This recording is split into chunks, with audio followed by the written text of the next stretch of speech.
Hello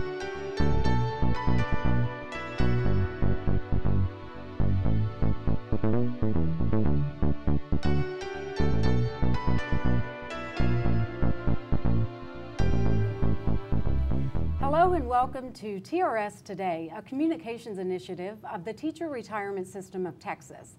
I'm your host, Rhonda Price. Today we're going to be talking about TRS Health Care Program, or TRS-Care. The Texas Legislature has directed TRS to conduct a study of TRS-Care. And here to talk about that study is TRS Executive Director Brian Guthrie. And thanks for being with us, Brian. It's my pleasure, Rhonda. So, for those not familiar with TRS-Care, can you tell us a little bit about the structure of the plan? Well, as you mentioned, Rhonda, TRS-Care is the health care program for our retirees. It's a program that's been in existence since 1985. It's a source of security for our members, since it really is their only source of health care benefits until they turn 65 and are eligible for Medicare. And so it has been funded from a variety of sources over time, both state contributions, active member contributions, employer or district contributions, as well as member premiums. But we find ourselves today in a situation where funding for that program is beginning to be depleted. And if no changes are made to the program, we anticipate that it will run out of money sometime in 2015. So is that why the legislature directed TRS to conduct this study? Is there real concern about the sustainability of the program? There really is, Rhonda, and I'm actually pleased that the legislature has given us this opportunity. Typically, the legislature will only meet in session every other year, and when they do meet, they only have 140 days to conduct all the business of the state, and that goes far beyond TRS. It's all facets of state government and its operation. By giving us the ability to do this study now, it really allows us to take our time to look at the options for funding this program long term.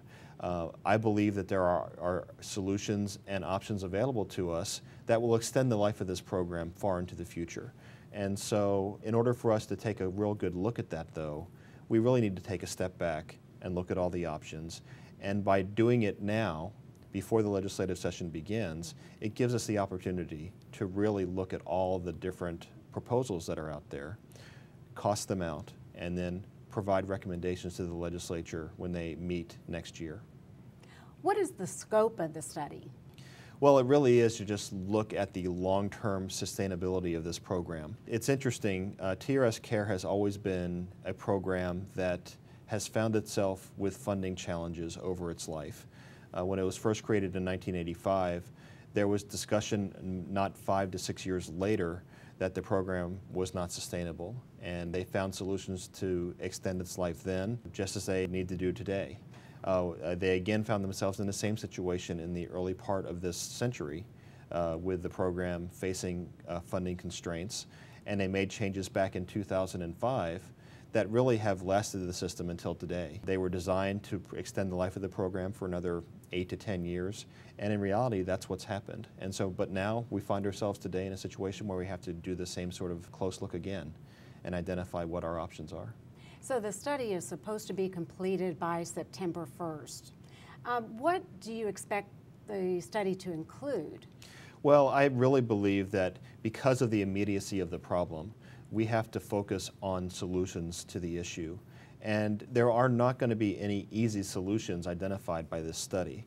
What I've been telling our members from the beginning is that we face a very serious funding crisis with this program, and I can't characterize it any other way.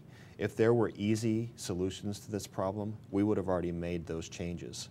What we face now is really looking at more significant changes that will either impact the amount of funding that's contributed to the program and by whom, or what kind of benefits it provides. And those are the sorts of things that the study really needs to focus on to make meaningful changes that will extend the life of this program well beyond 2015. So will TRS actually make recommendations for the study? We will identify a variety of options, and we will evaluate those options based upon the impact to our members and the impact to the cost or the sustainability of the program. And I think that those 2 or 3 factors really are paramount in terms of what we evaluate.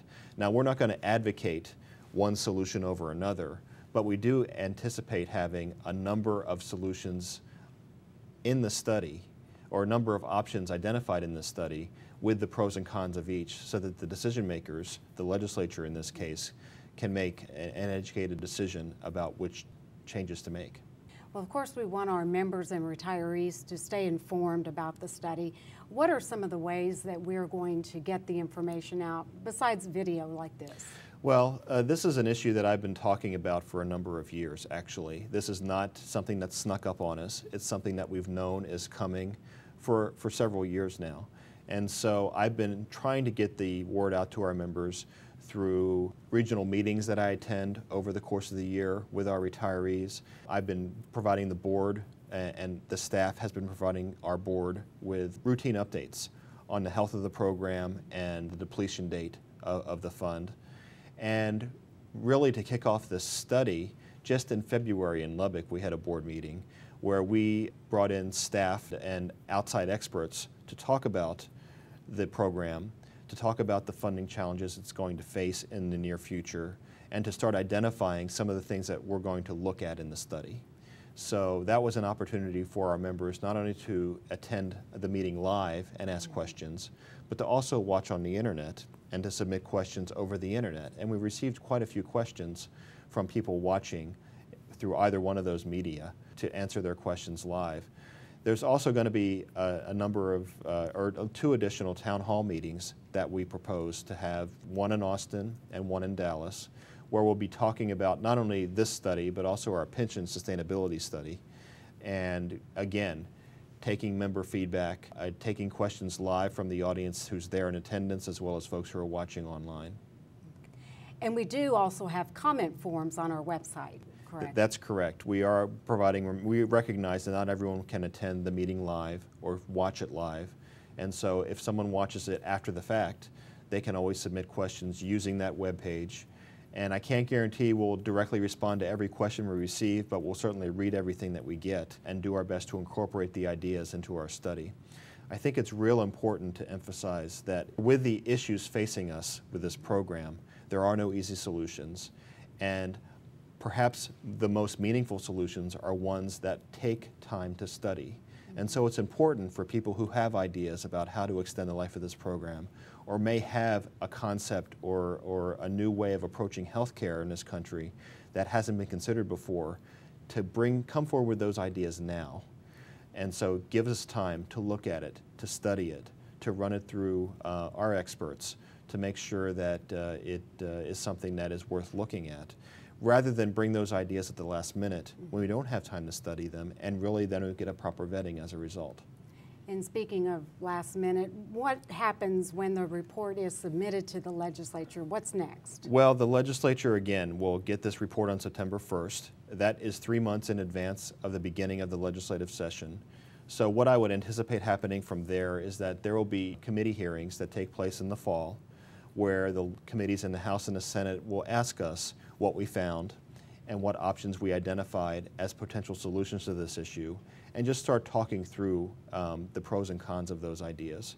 And then that discussion will continue on into the legislative session. Unlike the pension study, which I believe will be limited to maybe 1 or 2 committees in each chamber, this issue really is a fundamental funding issue that the state is going to face in the near future. And so I think that this, in addition to being something that's discussed by the substantive pension committees in both chambers, will also be discussed by the Appropriations Committee in the House and the Finance Committee in the Senate. And those are the bodies that make all the funding decisions for the state budget. Well, unfortunately, that's our time for now, Brian, but we do thank you for being with us. It's my pleasure. And thank you for joining us for this edition of TRS Today.